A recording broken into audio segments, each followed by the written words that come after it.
മേഖലയിൽ കൂടുതൽ വികസനം കൊണ്ടുവരാൻ ഒരുങ്ങുകയാണ് സൗദി അറേബ്യ.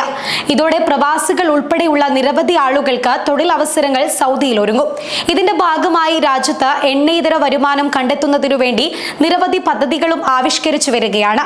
ഹോട്ടലുകൾക്ക് സൗദി ഏർപ്പെടുത്തിയിരുന്ന നഗരസഭാ ലൈസൻസ് ഫീസ്, ഹോട്ടൽ അപ്പാർട്ട്മെന്റുകൾക്കും റെസിഡൻഷ്യൽ റിസോർട്ടുകൾക്കുമുള്ള നഗരസഭാ ലൈസൻസ് ഫീസുകൾ എന്നിവ സൗദിയിൽ ഇപ്പോൾ ഒഴിവാക്കിയിരിക്കുകയാണ്. രാജ്യത്തെ റിസോർട്ട് മേഖലയിൽ മത്സരം വർദ്ധിപ്പിക്കാനാണ് ഇത്തരത്തിലൊരു തീരുമാനം കൊണ്ടുവന്നിരിക്കുന്നത് എന്നാണ് ടൂറിസം വകുപ്പ് മന്ത്രി അഹമ്മദ് അൽ ഖത്തീബ് വ്യക്തമാക്കിയിട്ടുള്ളത്. ടൂറിസം മന്ത്രാലയവും മുനിസിപ്പൽ പാർപ്പിടകാര്യ മന്ത്രാലയവും ചേർന്നാണ് ഇത്തരത്തിലുള്ള തീരുമാനങ്ങൾ കൈക്കൊണ്ടിരിക്കുന്നത്. ഇതോടെ രാജ്യത്ത് നിക്ഷേപത്തിനുള്ള കൂടുതൽ അവസരങ്ങൾ തുറക്കപ്പെടുകയാണ്.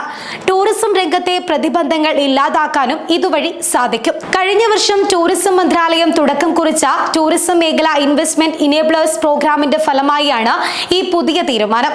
രാജ്യത്തെ ടൂറിസം മേഖലാ സേവനങ്ങളുടെ ഗുണനിലവാരം ഉയർത്താനും നിക്ഷേപത്തിന് വലിയൊരു അന്തരീക്ഷം സൃഷ്ടിക്കാനും ഇതിലൂടെ സാധിക്കും. ടൂറിസം മേഖലയിൽ മത്സരം തുടങ്ങിയാൽ രാജ്യത്തേക്ക് കൂടുതൽ ആളുകൾ ഒഴുകിയെത്തുമെന്നാണ് അധികൃതരുടെ പ്രതീക്ഷ. ഹോട്ടലുകൾക്കും റിസോർട്ടുകൾക്കുമുള്ള നഗരസഭാ ലൈസൻസ് ഫീസ് ഒഴിവാക്കിയത് ഇതിന്റെ ഭാഗമായാണ് എന്ന് മുനിസിപ്പൽ പാർപ്പിടകാര്യ മന്ത്രി മാജിദ് അൽ ഹുഗൈൽ വ്യക്തമാക്കിയിട്ടുണ്ട്. ഫീസ് ഒഴിവാക്കൽ ഇന്നലെ മുതൽ പ്രാബല്യത്തിൽ വന്നതായും അദ്ദേഹം അറിയിച്ചു. ബലദി പ്ലാറ്റ്ഫോം വഴി ലൈസൻസുകൾ നേടിയാൽ ഇത് പുതുക്കാനും വേഗത്തിൽ സാധിക്കും. ആവശ്യക്കാർ ഈ അവസരം മാക്സിമം പ്രയോജനപ്പെടുത്തണമെന്നാണ് ടൂറിസം മന്ത്രാലയവും മുനിസിപ്പൽ പാർപ്പിടകാര്യ മന്ത്രാലയവും ടൂറിസം മേഖലാ നിക്ഷേപകരോട് ആവശ്യപ്പെട്ടിട്ടുള്ളത്. അതേസമയം സൗദിയിൽ ടൂറിസം മേഖലയിൽ കൂടുതൽ നിക്ഷേപങ്ങളും അവസരങ്ങളും വരുന്നതോടെ പ്രവാസികൾക്കുൾപ്പെടെ സൗദിയിൽ ജോലി സാധ്യതയും ഏറും. രാജ്യത്തിന്റെ ഈ പുതിയ തീരുമാനം നിക്ഷേപകരെ പ്രോത്സാഹിപ്പിക്കുകയും ആഭ്യന്തര ഉൽപാദനത്തിൽ ടൂറിസം മേഖലയുടെ സംഭാവന ഉയർത്താനും സാധിക്കുമെന്നാണ് അധികൃതരുടെ പ്രതീക്ഷ. ടൂറിസം മേഖലയിലെ വളർച്ചയ്ക്കും സ്വദേശികൾക്കുള്ള സേവനങ്ങളും ഗുണനിലവാരം ഉയർത്താനും ഇതിലൂടെ സാധിക്കും. മാത്രമല്ല, നിക്ഷേപകർക്ക് ആകർഷകമായ അന്തരീക്ഷം രാജ്യത്ത് കൊണ്ടുവരാനും ഇതുവഴി സാധിക്കും.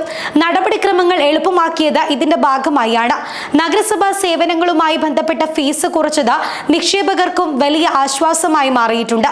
ഇതോടെ കൂടുതൽ പേർ രാജ്യത്തേക്ക് എത്തുമെന്നാണ് അധികൃതർ കണക്കുകൂട്ടുന്നത്.